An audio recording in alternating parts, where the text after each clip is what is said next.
अब हम add notification का फीचर ऐड करने जा रहे हैं हमारी इस फ्लटर एप्लीकेशन में।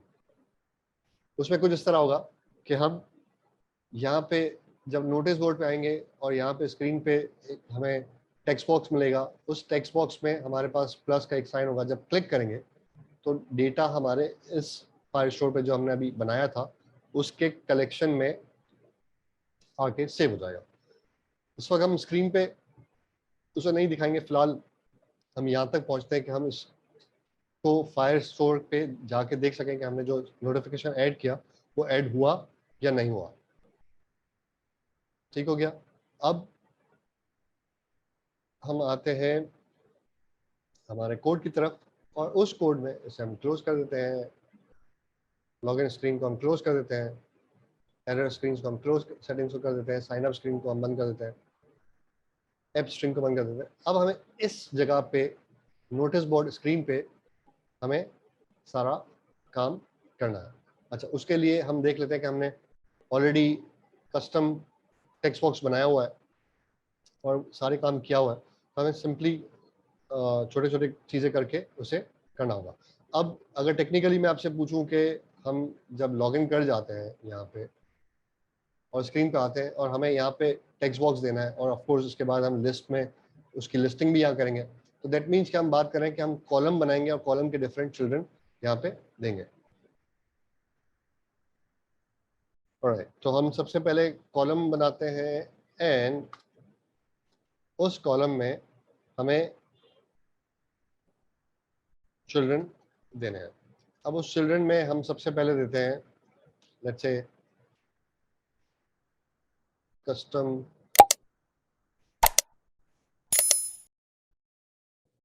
टेक्स्ट फील्ड था हमारा। जी बिल्कुल, कस्टम टेक्स्ट फील्ड है और उसके ऑन चेंज पे हमने कोई फंक्शन देना है जो कि फिलहाल हम एम्प्टी फंक्शन दे देता है।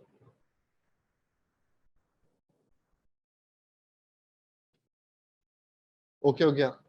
उस टेक्स्ट फील्ड के बाद हमें डिफरेंट काम करने होंगे। वो काम ये है कि हमें एक टेक्स्ट बटन भी देना है, तो वो भी हम कस्टम दे देते हैं, कस्टम बटन। उसके टाइटल में हम सिंपली एक काम कर देते हैं कि क्योंकि हमारी स्क्रीन पे यहाँ पे आना चाहिए और यहाँ पे प्लस का निशान आना चाहिए, तो ऑफ कोर्स वो जो है आइकन होगा। और आइकन देने के लिए हम यहाँ पे लिखेंगे आइकन आइकन्स डॉट एड का निशान देते हैं और उसके बाद उसकी साइज को हम 32 कर देते हैं ताकि वो बड़ा हो जाए। ओके हो गया। बैकग्राउंड जो है theme dot of dot primary colour हो गया। ऑन क्लिक पे क्या होना है, ऑन क्लिक पे अभी हम काम करेंगे, बट फिलहाल हम इसे ये देते हैं और हम अपनी एप्लीकेशन को स्क्रीन पे चेक करते हैं। एक टेक्स्ट बॉक्स आ गया, प्लस का निशान आ गया, सारी चीज़ें ठीक हो गई, बट हमें तो ये बराबर बराबर में चाहिए। उसके लिए क्या कर सकते हैं हम? उसके लिए सबसे पहले हम कर सकते हैं जनाब एक्सपेंडेड, कि हम इस चिल्ड्रन को जो हम ऐड कर रहे हैं उसको एक्सपेंडेड विजेट के साथ एक्सपेंड कर देते हैं।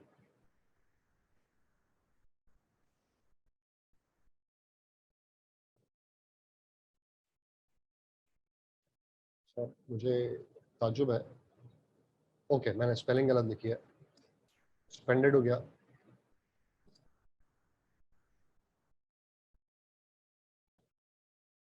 कूल, एक काम ये हो गया। दूसरा हम कर लेते हैं ये मैंने एक्सपेंडेड क्यों किया, मैंने इसलिए किया कि यहाँ पे मैं कुछ और काम करने जा रहा हूँ। अगर मैं फिलहाल इसको एक्सपेंडेड को दोबारा से हटा देता हूँ तो हम दो तीन काम करते हैं। सबसे पहले काम ये करते हैं कि इसकी जो पोजिशनिंग है कॉलम की उसको फिक्स कर देते हैं कि वो टॉप पे हो, तो यानी main axis main axis alignment क्या होगा, वो स्टार्ट होगा ताकि सबसे टॉप पे आ जाए वो। उसके बाद हमारी क्रॉस एक्सेस अलाइनमेंट क्या होगा, वो हो जाएगा क्रॉस एक्सेस अलाइनमेंट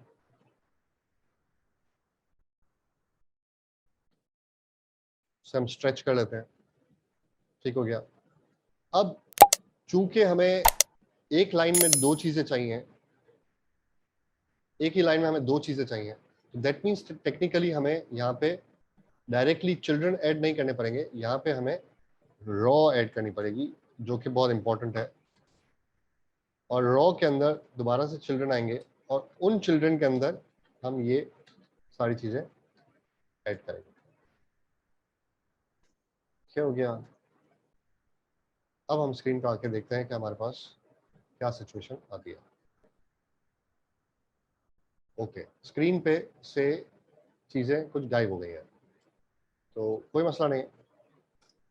हम इनको करते हैं मेन एक्सेस अलाइनमेंट। वो इसलिए गायब हो गई हैं कि वो बिल्कुल आउट ऑफ द स्क्रीन चली गई हैं, हमें कुछ सेटिंग्स करनी होंगी ताकि वो स्क्रीन पे दोबारा आ जाए। और उसके बाद हम कर देते हैं क्रॉस में हम रखें सेंटर तो सही है, ना रखें तो भी ठीक है, रख लेते हैं क्रॉस एक्सेस अलाइनमेंट। सेव करते हैं, दोबारा आते हैं, अब भी नहीं आ रहा। अब उसके लिए हमें कुछ चीज़ें करनी होंगी। वो क्या करनी होंगी,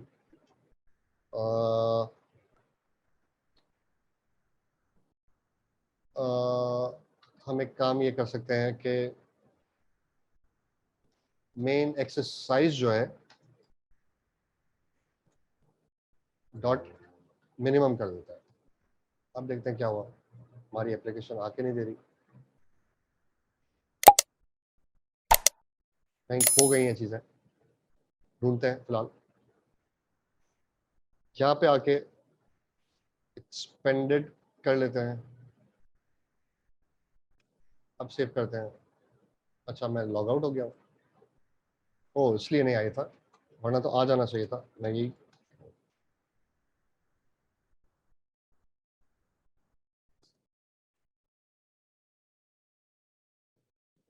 ओके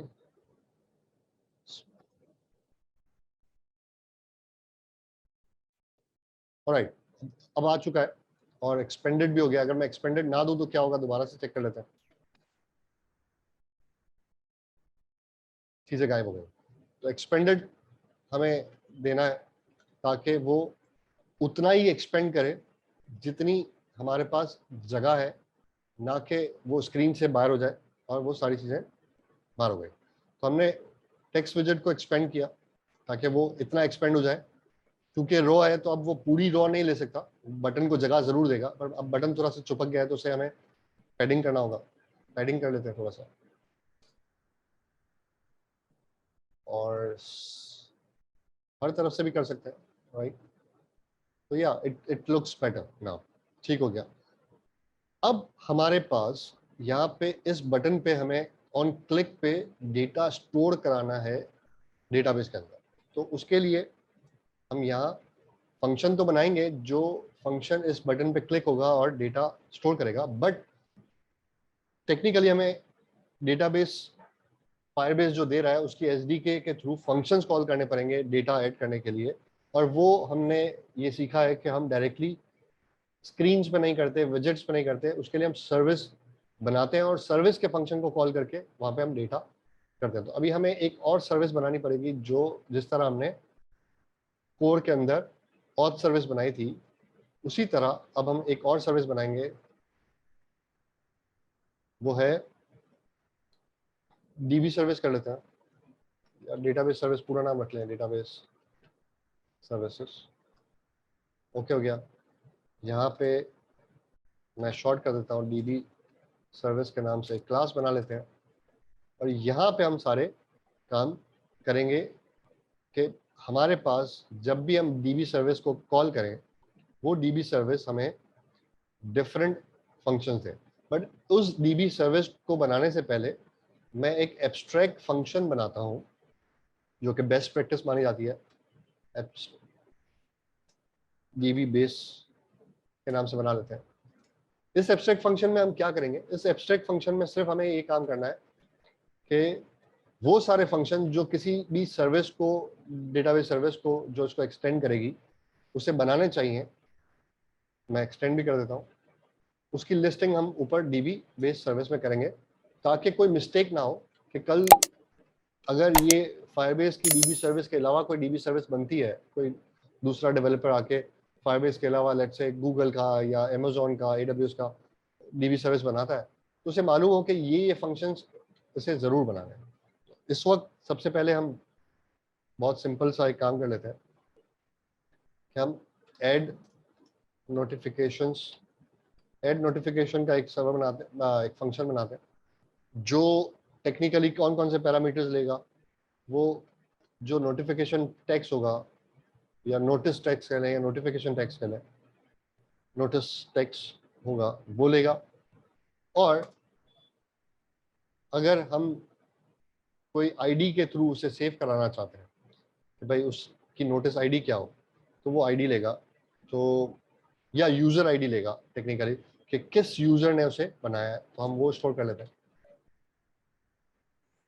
यूजर आईडी कर लेते हैं। और अगर इसको रिटर्न टाइप करनी हो तो हम कहेंगे कि भाई जो नोटिस की आईडी होगी बनने के बाद, जो फायर स्टोर बनाने के बाद उस रिकॉर्ड को एक आईडी देगा, वो हम रिटर्न कराएंगे, तो हम उसे फ्यूचर स्ट्रिंग और ऑप्शनल भी कर देते हैं।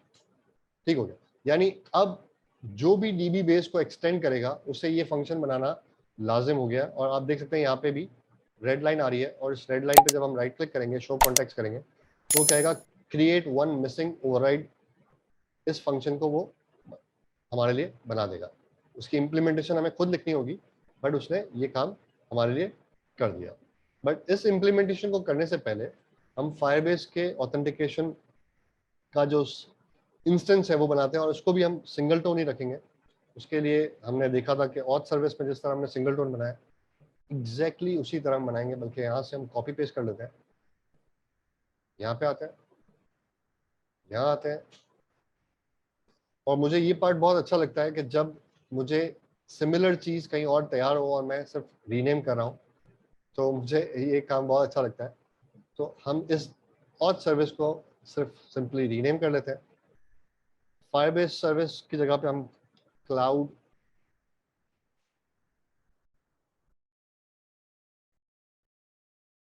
फायरबेस फायरस्टोर, यस, थोड़ा सा रिकॉल करने में टाइम लग जाता है। ओके हो गया। और नेक्स्ट लाइन पे हमने यहाँ भी डीबी सर्विस लिखना है और यहाँ भी डीबी सर्विस लिखना है। यानी अब इसका सिंगल टोन बन गया, और यहाँ पे इसका भी नाम चेंज होना चाहिए, और डीबी सर्विस पूरा ही लिख लेते हैं। कूल हो गया।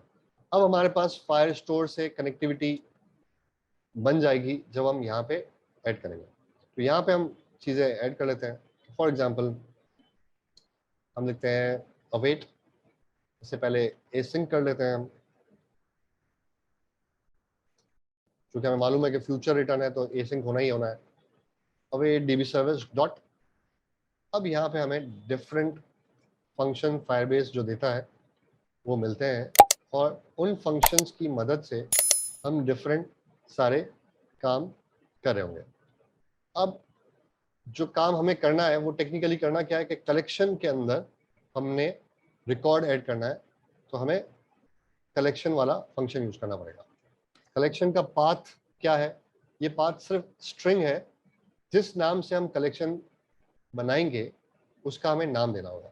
तो उसके लिए सबसे आसान ये है कि मैं यहाँ पे ऐप कॉन्फ़िग के अंदर एक नाम दे देता हूँ, static const collection name is equal to notices के नाम से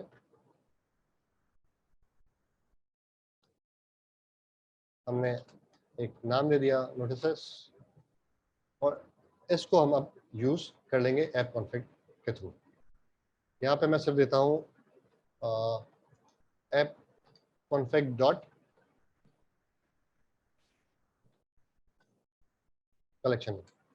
जब इसके आगे हम बढ़ेंगे और डॉट लगाएंगे, अब हमारे पास ऐड का फंक्शन भी आ गया, वेयर का भी आ गया, गेट भी आ गया, डॉग, और बहुत सारे फंक्शंस आ गए जो हम सीख सकते हैं और इसे इस्तेमाल कर सकते हैं। तो फिलहाल हम चूंकि ऐड नोटिफिकेशन में है तो ऐड करेंगे। अब वो कह रहा है कि डेटा चाहिए और उसकी टाइप क्या है, मैप। दैट मीन्स कि हमें एक छोटा सा मैप देना है। मैप क्या है, एक ऑब्जेक्ट सिंपली हम कर्ली ब्रेसेस को स्टार्ट करके हम अपना काम यहाँ पे कर देते हैं। अब काम में हमारे पास क्या क्या चीजें हैं मौजूद। सबसे पहले हमारे पास लेट्स से नोटिफिकेशन का टेक्स्ट क्या है, तो हम मैसेज लिख लेते हैं कि मैसेज क्या है। मैसेज जो है नोटिस टेक्स्ट का नाम से आया, क्रिएटेड बाय कर लेते हैं,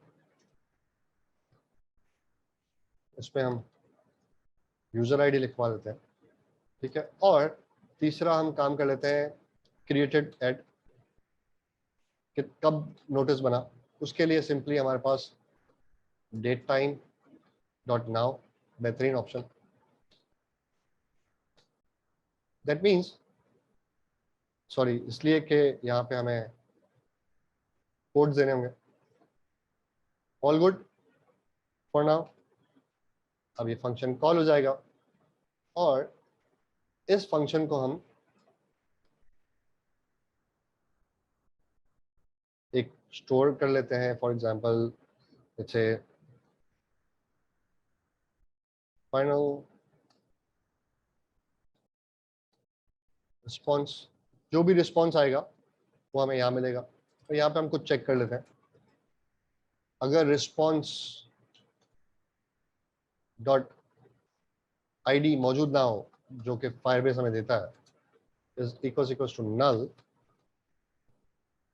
फिर क्या करना है हमें, हम दोबारा से ऑथ सर्विस में आते हैं और छोटा सा कॉपी पेस्ट करते हैं इस तरह, डेटाबेस सर्विस में आए, throw exception error string,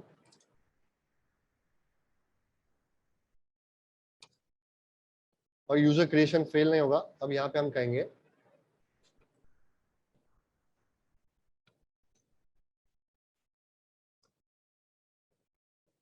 add notice error,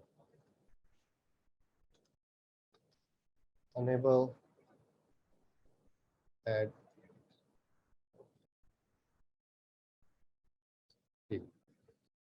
message आप अपनी पसंद का रख सकते हैं।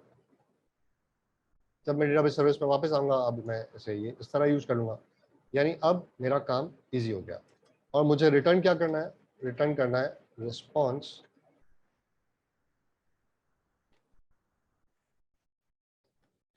डॉट आईडी, क्योंकि अब मैंने यहाँ चेक कर लिया था कि आईडी होनी होनी चाहिए, तो अब यहाँ पे मुझे श्योर है कि यहाँ पे आईडी आएगी और वो काम हमारे इस जगह पे रिटर्न हो जाएगा। दैट मीन्स कि अब हमारा फंक्शन रेडी है, जिसे हम बहुत इजीली यूज कर सकते हैं। और बहुत इजीली यूज करने के बाद हम यहाँ पे आ सकते हैं हमारी नोटिस बोर्ड स्क्रीन पे, और यहाँ पे जब हम कहते हैं प्लस का बटन होगा, वहां पे हम एक फंक्शन कर देते हैं add data.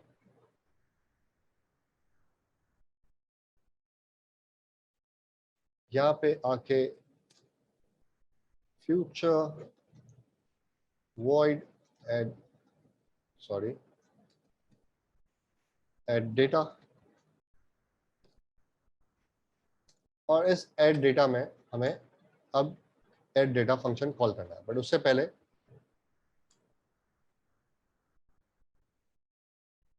db service,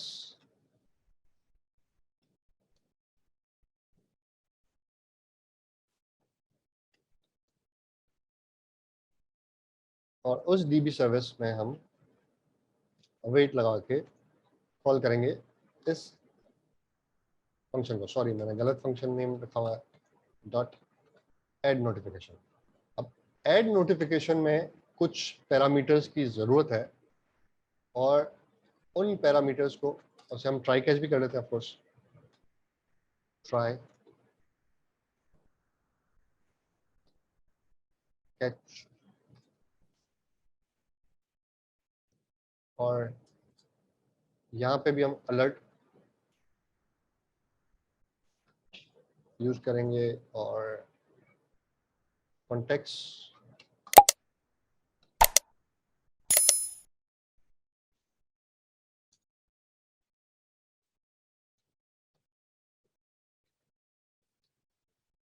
context आ गया। अगर हम टाइटल देना चाहें तो टाइटल दे देते हैं एरर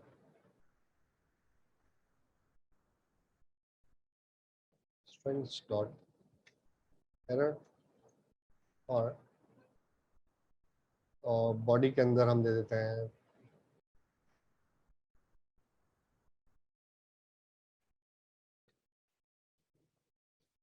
डिस्क्रिप्शन था, right? Yes, error strings dot add notice error. Cool, यहाँ तक हो गया। बट अभी भी यहाँ पे प्रॉब्लम है, एसिंक नहीं लिखा, इसलिए अवेट पे आ रहा था। बट ये चीज़ वो अभी भी ढूंढ रहा है कि भाई मैं इसको कैसे लेके जाऊँ। तो सिंपल दो चीज़ है कि जो हमारा यूज़र आईडी है वो तो हमें बहुत ही आसानी से मिल सकता है। वो किस तरह मिल सकता है कि auth service dot current user dot I D, ये हमें मिल गया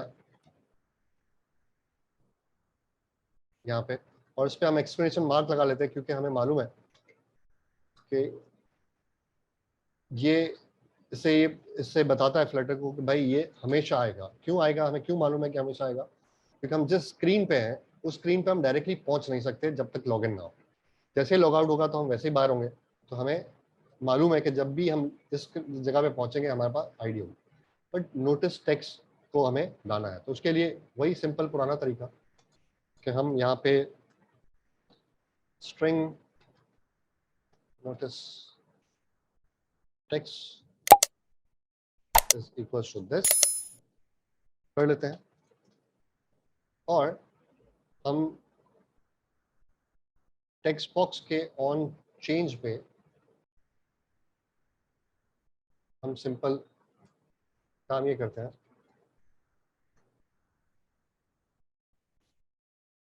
set state text is equal to 12। Cool. और अब हमारे पास यहाँ पे ये चीज़ मौजूद है, और सॉरी यहाँ पे ये चीज़ हमने इसको पास कर दी। तो टेक्निकली अब हमारा काम यहाँ तक हो गया है। Let's reload and check here.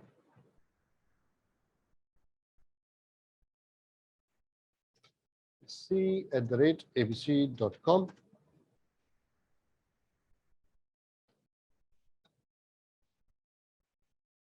Click login. अब हम लॉगिन हो चुके हैं और हम मैसेज करते हैं this is my first notice message. Plus का साइन दबाया, और कोई चीज़ यहाँ पे हमें नज़र आई, कोई चीज़ नहीं है क्योंकि हमने कोई चीज़ प्रिंट ही नहीं की। तो क्या नज़र आएगा? बट कंफर्म करते हैं हमारे कंसोल पे जाके, फ्रेश कर लेते हैं।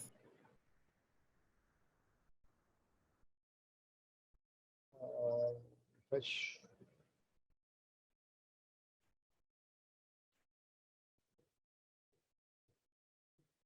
आई एम नॉट श्योर इसने नहीं दिया, देखते हैं दोबारा से इसको बना के देखते हैं।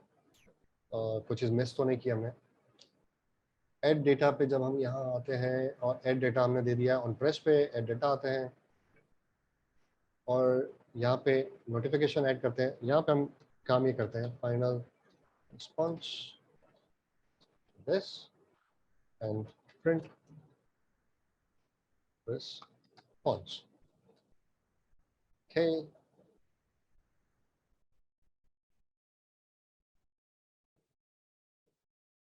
क्लिक करते हैं यहाँ पे, क्लिक हो भी रहा है।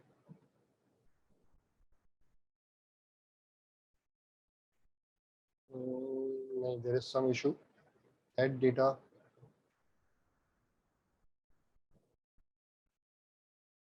ऑन प्रेस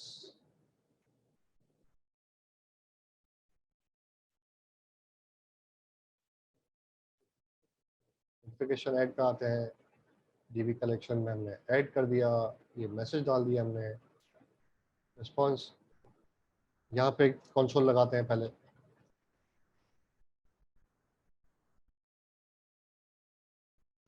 एडिंग डेटा, और लगाने के बाद एक और प्रिंट स्टेटमेंट लगाते हैं, एडिट, ताकि हमें पता चले कि इस लाइन तक पहुंचा या नहीं पहुंचा। ये सारी चीज़ें हम देख लेते हैं।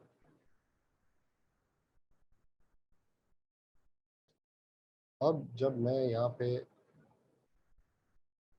क्लियर कर देता हूँ, एडिंग डेटा तो हुआ, बट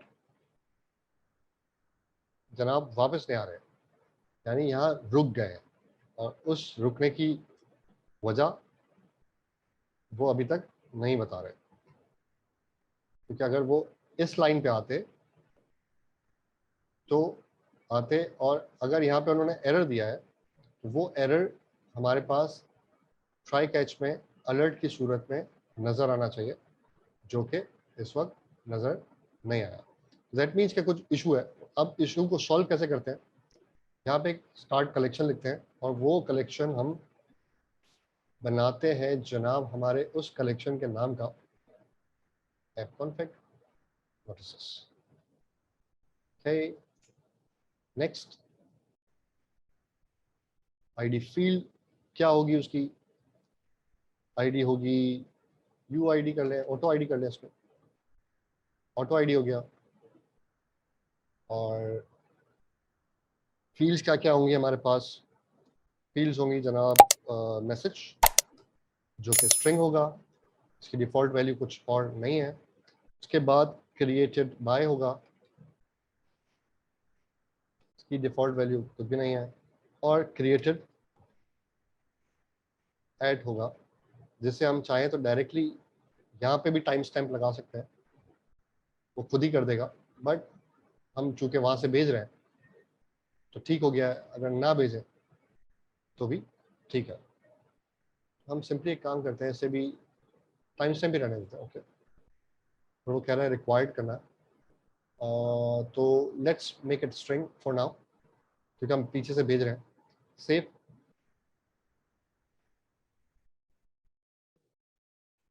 उसने अच्छा ब्लैंक रिकॉर्ड भी बना दिया, मैंने गलती से उसका रिकॉर्ड बना दिया, उस रिकॉर्ड को हम डिलीट कर देते हैं, डिलीट डॉक्यूमेंट। जब हम डॉक्यूमेंट डिलीट करते हैं तो ऑफकोर्स ये भी डिलीट जाएगा। चीज़ें तो ठीक है, बट क्या इशू है वो हम चेक कर लेते हैं।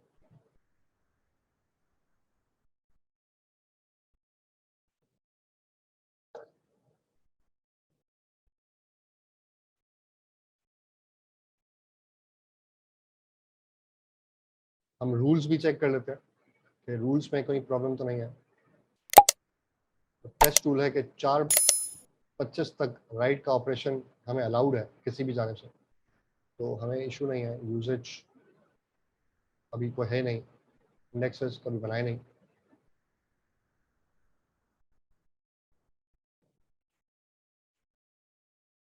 से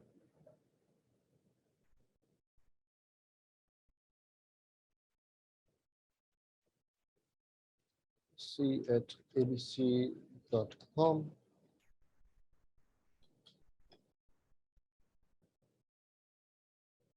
next,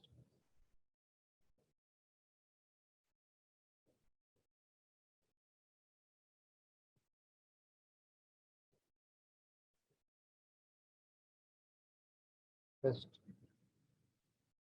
मैसेज, टेस्ट मैसेज को हम यहाँ क्लियर कर देते हैं, और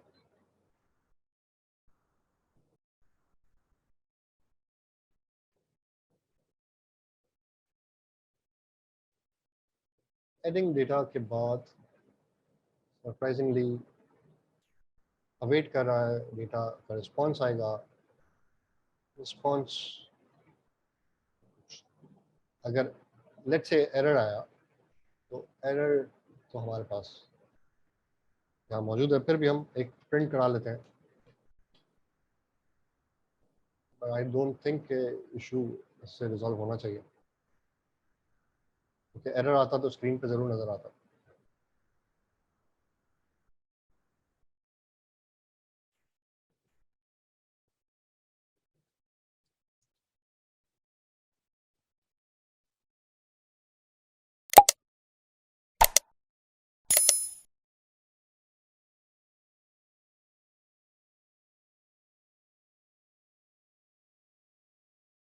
हाँ एरर है, एरर है।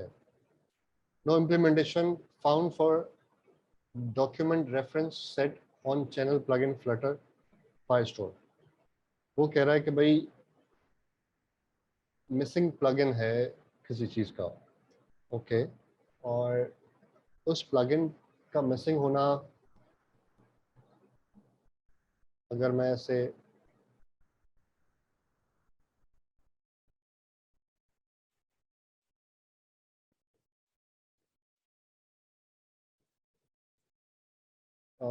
डिफरेंट एरर है।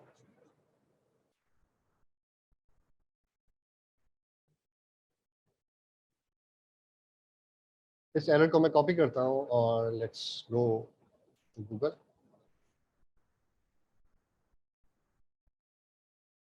अगर मैं इस रूल्स में आके यहाँ पे ये हटा दूँ तो भी आई डोंट थिंक सो कि कोई इशू रहेगा।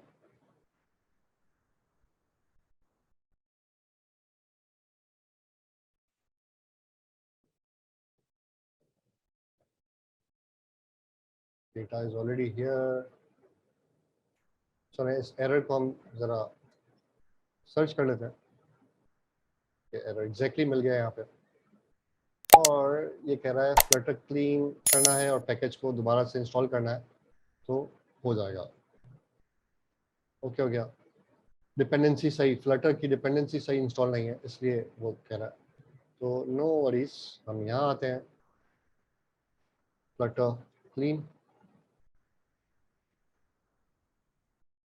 गेट, यही बताया था उसने राइट, पैकेज।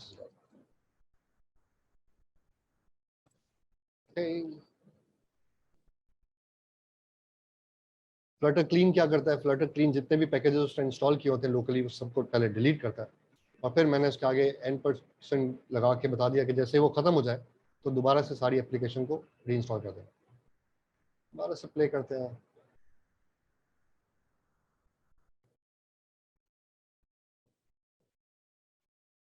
विजिट कर देता हूँ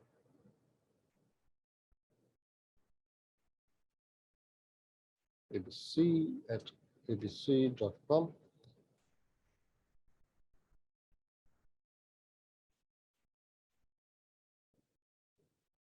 अगेन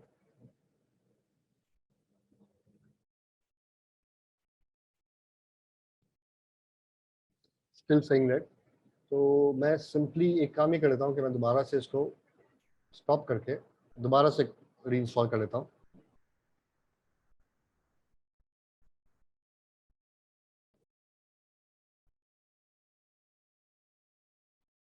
यहाँ पे हो सकता है कि रूल्स का इशू हो, बट रूल्स बहुत सिंपल है और बहुत क्लियर है कि अलाउ करो रीड को हर वक्त, राइट अगर उस वक्त तक अलाउ करो कि रिक्वेस्ट जो आ रही है उसका टाइम 25 अप्रैल से कम है, तो ऑफ कोर्स हमारा जो डेट टाइम है वो 25 अप्रैल से कम है, इट शुड वर्क। बट अगर मेरे इस री इंस्टॉल करने के बाद एप्लीकेशन को दोबारा से यहाँ करने के बाद नहीं चला तो देन हम उस रूल्स को चेंज करेंगे और चेक करेंगे कि अगर हम उसको टोटली ट्रू कर दें तो क्या वो इशू तो नहीं है। आज 26 मार्च है, बट ये 25 अप्रैल तक के लिए उसने अलाउ किया।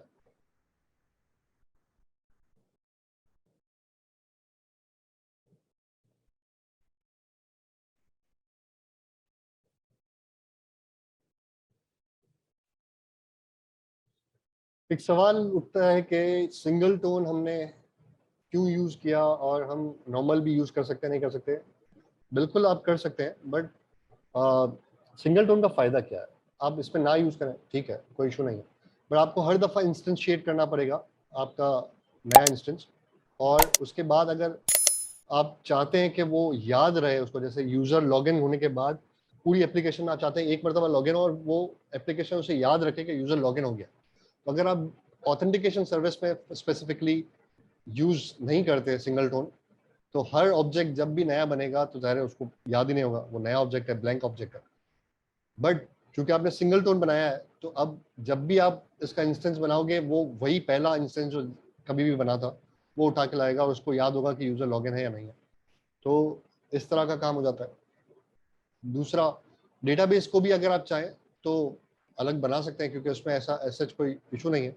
बट अच्छा समझा जाता है कि एक ही मरतबा आप ऑब्जेक्ट बनाएं और कनेक्टिविटी के बाद आप सारा काम उसी से कर लें, ताकि अगर बिलफर्ज आपने कोई ऐसी चीज़ जो यहाँ पे आप कहते हैं कि उसको याद रहनी चाहिए इंस्टेंस बनने के बाद, तो वो याद रहे। तो वो सिंगल टोन बनाने का मकसद है। ऑलराइट, तो हमारे पास इंस्टॉलेशन हो चुकी है एंड लेट्स ट्राई दिस।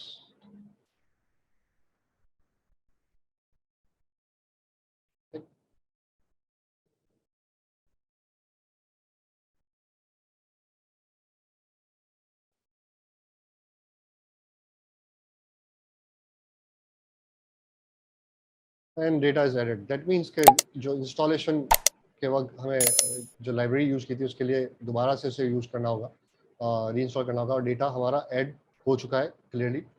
और यहाँ पे जब हम डेटा में आएंगे और यहाँ पे आप कलेक्शन बन चुका है, इस पर क्लिक किया, ये वही आईडी है जो हमें कंसोल पे नज़र आई थी क्योंकि हमने प्रिंट कराया था। और जब इस पर क्लिक करेंगे तो 26 मार्च को हमने इतने बजे, ये यूज़र था जिसने हमारा रिकॉर्ड बनाया और मैसेज किया था, टेस्ट मैसेज था। ये यूज़र कौन है? अगर मैं ऑथेंटिकेशन में दोबारा हूँ और मैं आपको दिखाऊँ, तो abc@abc.com हमने लॉगिन किया था, उसका यूज़र आईडी ये यहाँ मौजूद है। And here it also shows कि हमारा काम हो गया। दैट मीन्स कि हमारा एक काम कंप्लीट हो गया। हमने यहाँ पे यूज़र ऐड करना, डेटा ऐड करना सीख लिया। मैं इसे रिमूव कर देता हूँ and let's go to this.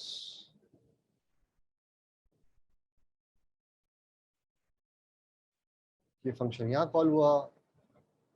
I am still surprise कि इसने यहाँ पे ये अलर्ट बॉक्स क्यों शो नहीं किया और उसका क्या रीज़न था। क्या मैंने कोई चीज़ यहाँ मिस की है, तो वो हम चेक कर लेते हैं। Yes, not show, this was the missing part, और वो हमें ऐड करना था और मैंने मिस किया था। ये चीज़ तो टेक्निकली हमारी एक्सरसाइज का ये वाला पार्ट कंप्लीट हुआ, जिसपे हमने नोटिफिकेशंस को ऐड करना था। तो let's move further to the next topic.